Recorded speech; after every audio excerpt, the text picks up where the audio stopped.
नमस्कार, मैं हूँ जर्नलिस्ट राजन। दोस्तों, मेरे साथ देख रहे हैं कि आज स्टूडियो में अनुराग के पिताजी हैं, रामजीत यादव जी। और आपको तो पता ही है कि किस तरह से अभी तक ये परिवार एक उम्मीद लगा करके बैठा है कि आज शायद जख्मों पे मरहम लगाने वाला कोई आदेश, कोई कार्रवाई प्रशासन की तरफ से हो जाए।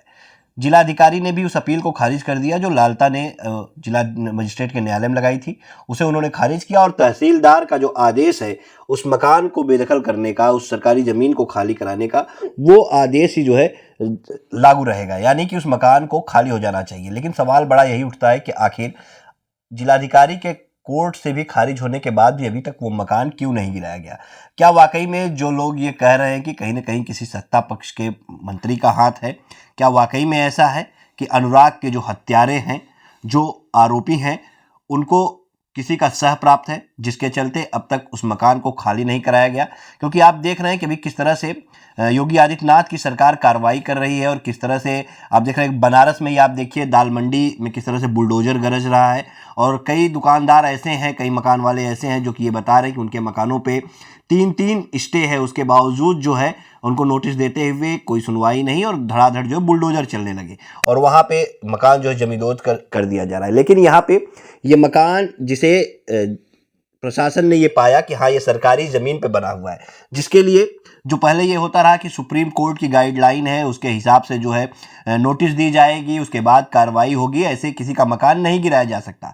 नोटिस दी गई, 15 दिन का समय दिया गया। 15 दिन में लालता की पत्नी इंद्रावती ने आपत्ति लगाई और उस आपत्ति पे सुनवाई होना शुरू हुआ। कैसे आपने देखा कि तारीख पे तारीख चलती रही, 500 से ज़्यादा तारीखें वो पड़ी तहसीलदार के न्यायालय में। उसके बाद एक लंबा वक्त गुजरा, लेकिन एक फैसला निकल करके सामने आया कि नहीं, ये पाया गया कि वो मकान जो है सरकारी ज़मीन पे ही बना है, बंजर की ज़मीन पे ही बना है। जो 932 का है वो बंजर की ज़मीन है, उसी में वो मकान है और उसे जो है खाली कराया जाए।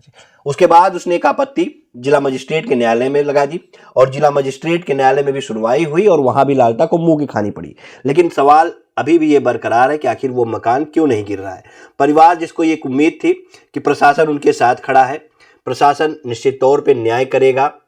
बहनें जो एक उम्मीद लगाई थी जिलाधिकारी से, जिसको लेकर के परिवार लगातार उनसे कई बार मिल भी चुका और जैसे ही आदेश वो लालता की अपील को खारिज करते हैं उसके बाद भी परिवार उनसे पहुंचता है, मुलाकात करता है। और मुलाकात करने का उद्देश्य सिर्फ यही रहता है, एक तरह से परिवार जिलाधिकारी को धन्यवाद तो ज्ञापित करता ही है कि आपने लालता की अपील को खारिज कर दिया। लेकिन परिवार को एक उम्मीद थी कि शायद इसके बाद जिलाधिकारी महोदय हाल में उस विवाद की जड़ को समाप्त कराएंगे, उस मकान को गिरवाएंगे, क्योंकि ये वही मकान है जिसके लिए अनुराग की जघन्य हत्या की गई थी। इसी जमीन पर कब्जा करने के लिए, यानी सरकारी जमीन पर निर्माण के लिए अनुराग की जघन्य हत्या कर दी गई थी दीपावली के ठीक एक दिन पहले।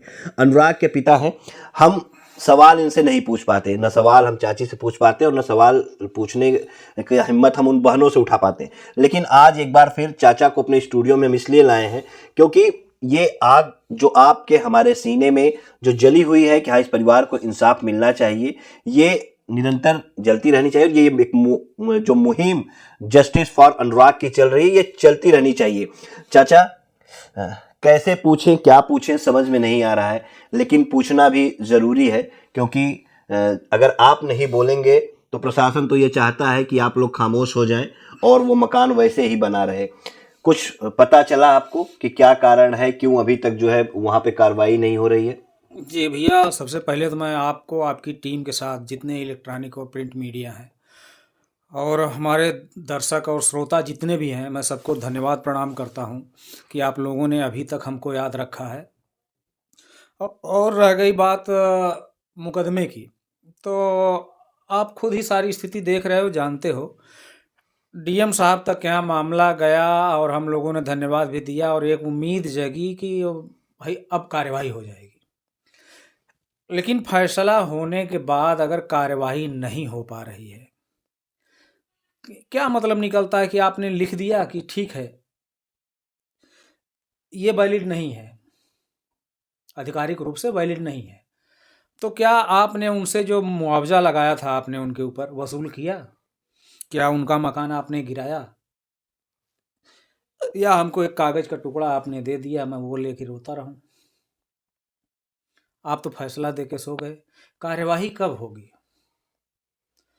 जहन में हमेशा ये बात गूंजती रहती है कि सब कुछ तो हो रहा है, हर जगह हो रहा है, बुलडोजर चल रहा है, बगैर नोटिस के चल रहा है, घर गिर रहा है। यहाँ मैं 1.5 साल से मुकदमा लड़ के बैठा हूँ, सारा आदेश है, कागज पे सब कुछ प्रूव्ड है, हर चीज का सबूत, कागज, सब पेपर सब रेडी है, लेकिन कार्यवाही कब होगी? अब इस कब का जवाब मुझे नहीं मिल पाता, मेरी समझ में नहीं आता मैं क्या करूं। क्या लगता है आपके मन में कि क्यों ऐसा दोहरा बर्ताव आपके साथ किया जा रहा है? क्या सोचते हैं रामजीत यादव इसको लेकर के? अनुराग के पिता क्या सोचते हैं इस चीज़ को लेकर के? भैया, पैसा और रसूख जो कि मेरे पास नहीं है, पावर और पैसा जो मेरे पास नहीं है, मेन रीजन वही है। क्योंकि मैं तारीख देखने में भी नाकामयाब हो जाता हूँ, नहीं आ पाता हूँ क्योंकि पैसे नहीं रहते। हालांकि हमारे अधिवक्ता लोग काफ़ी सहयोग करते हैं। और रह गई बात पावर की, तो पावर गरीब आदमी, मजदूर आदमी के पास कौन सी पावर है? कौन नेता पूछता है? वोट मांगने के टाइम पे लोग आएंगे, आश्वासन देंगे, भाषण देंगे, चले जाएंगे। पोलिंग बूथ पे गरीब मजदूर आदमी, कहीं लाठीचार्ज होता है तो मजदूर गरीब आदमी वोट देने के चक्कर में मारा जाता है। आपस में गुटबाजी होती है तब भी गरीब मजदूर ही मारा जाता है। उसके बाद कौन कहाँ पूछता है? फैसले की बात जब आती है, किसी काम की बात जब आती है, किसी बड़े लोग के पास जाओ तो पहले सिक्योरिटी गार्ड रोक लेगा। तमाम रिक्वेस्ट करने के बाद आज नहीं है, कल है, आज दिल्ली है, लखनऊ है, तो कौन किसको पूछता है? और हमको तो लगता है कि डीएम साहब सो गए हैं, फैसला दे के सो गए हैं, जो कार्रवाई नहीं हो पा रही। अब इससे ज़्यादा क्या कहें हम? विश्वास टूटता जा रहा है आप सबका? जी भैया, आखिर क्योंकि काफ़ी विश्वास, उम्मीदें, काफ़ी भरोसा आप लोगों का था। पहले दिन से हम लोग देख रहे हैं। आप जिस दिन घटना हुई, मैं उस दिन को तो याद नहीं करना चाहता हूँ, रूह काँप जाती है, ना आपको याद दिलाना चाहता हूँ। लेकिन उस दिन आप थे नहीं और आपने महज़ फ़ोन पे परिवार को समझाया कि नहीं, बॉडी उठने दो, प्रशासन हम सहयोग करेगा, इंसाफ़ करेगा। वो भरोसा रामजीत का, वो भरोसा बहनों का, वो भरोसा परिवार का टूटता जा रहा है प्रशासन से। जी अब वो भरोसा डगमगा रहा है। उसकी वजह 3 दिन के अंदर सब कुछ हो जाएगा। ये कर देंगे, वो कर देंगे। ये जो है, अब बच्चियाँ हमारी कहाँ जाएँगी? और ये बच्चियों के नाम से ये होगा, बच्चियों के नाम से वो होगा। हालाँकि उत्तर प्रदेश का कौन-सा वो फंक्शन था, डीएम साहब ने बुलवाया, हमको सम्मानित किया। एक बाप के लिए ये सम्मान, 1 साल और एक प्रशस्ति पत्र क्या मायने रखता है? जिसके बेटे की गर्दन उड़ा दी गई, उसको इंसाफ नहीं मिलता। मेरे लिए 1 साल और प्रशस्ति पत्र, वो कागज का टुकड़ा मेरे बेटी की बराबरी कर पाएगा? मेरा बेटा इतना काबिल था तब तो आपने दिया, नहीं तो वो भी नहीं पूछते आप। ऐसे प्रशस्ति पत्र और ऐसे मेडल तो कई जो है अनुराग घर में ला करके रखे हुआ तमाम था। पड़ा हुआ है भैया। तो इसको क्या कहते हैं जानते हैं? इसको कहते हैं कि झूठी सांत्वना, कि हम आपके साथ हैं, जबकि दिल से नहीं है। हम आपके साथ हैं, आप मिले, हमने कह दिया हम आपके साथ हैं, लेकिन दिल से नहीं है। अगर आप दिल से होते तो कम से कम कानून का पालन करते आप। क्यों क्या लगता है आपको कि वाकई में किसी सत्ता पक्ष का दबाव प्रशासन के ऊपर है? भैया कन्फर्म तो मैं नहीं हूँ, लेकिन अगर ऐसा कुछ न कुछ नहीं होता तो अब तक तो कार्रवाई हो ही गई होती। कुछ तो है।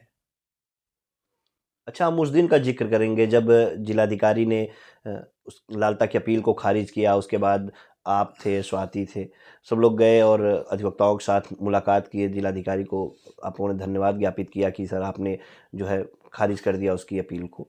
और लेकिन उसके बाद उन्होंने एक चीज़ कहा कि आप जो है हाई कोर्ट में कैविएट लगा लीजिए। जी। ये सवाल जरा सा मुझे भी चुभता है। ज़मीन सरकारी, ज़मीन उनकी, कैविएट आप लगा दीजिए। ये मुझे कुछ समझ नहीं आया। आप कैसे देखते हैं इसे? क्या उसी दिन जिलाधिकारी का साफ-साफ ये इशारा था कि मैं इसमें कुछ नहीं कर पाऊँगा? और वो हाई कोर्ट जाएगा, आप वहाँ पहुँचिए। तो उनको भी पता है और मुझे भी अपनी औकात पता है। हाई कोर्ट में कैविएट लगवाने का मतलब पैसे खर्च होंगे, भाग दौड़ हो, और हम दोनों पति पत्नी बीमार थे, तबीयत सही नहीं थी, आप लोगों ने देखा होगा जी। कि हम खड़े नहीं हो पा रहे थे। और यहाँ से इलाहाबाद जाने के लिए पूरा दिन 4 घंटे का सफ़र जाना, 4 घंटा आना। सुबह 4 बजे निकलो तो टाइम से इलाहाबाद पहुँचो, फिर वहाँ से फुर्सत पाओ, फिर अपने घर पे आओ, ऊपर से तबीयत खराब, दवा टाइम से खानी है और फिर कोर्ट का चक्कर लगाना है, तो ये तो मैं कर नहीं पाऊँगा, ये सबको मालूम है। और झूठा आश्वासन देने के साथ मुझे एक लॉलीपॉप दे दिया गया कि आप कैविएट लगवा दीजिए। इतनी चीज़ें तो मैं भी समझ पाता हूँ कि एक चांस और है कि तुम वहाँ पहुँचो, वहाँ ये कुछ नहीं कर पाएँगे, तुम वहाँ से अपना काम करा लेना भाई। जो कि इतना इधर प्रेशर था, दबाव था, तो मैंने फैसला दे दिया। अब मेरी समझ में तो यही आता है। अब बाकी वो लोग आला अधिकारी हैं, क्या समझते हैं, क्या कर सोच के ऐसा करते हैं, ये मुझे नहीं मालूम है भाई। अच्छा, आज भी वो मकान जो खड़ा है, उसे देखते हैं आप लोग तो कैसा ज़हन में आता है? भैया पूछिए मत।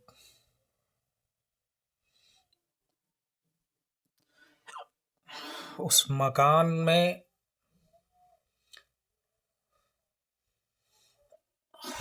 नहीं बता पाऊँगा। मेरे बच्चे की आत्मा कहीं भटकती होगी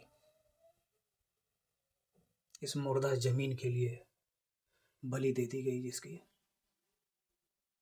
वो मुस्कुराता चेहरा मैं भूल नहीं पाता हूँ।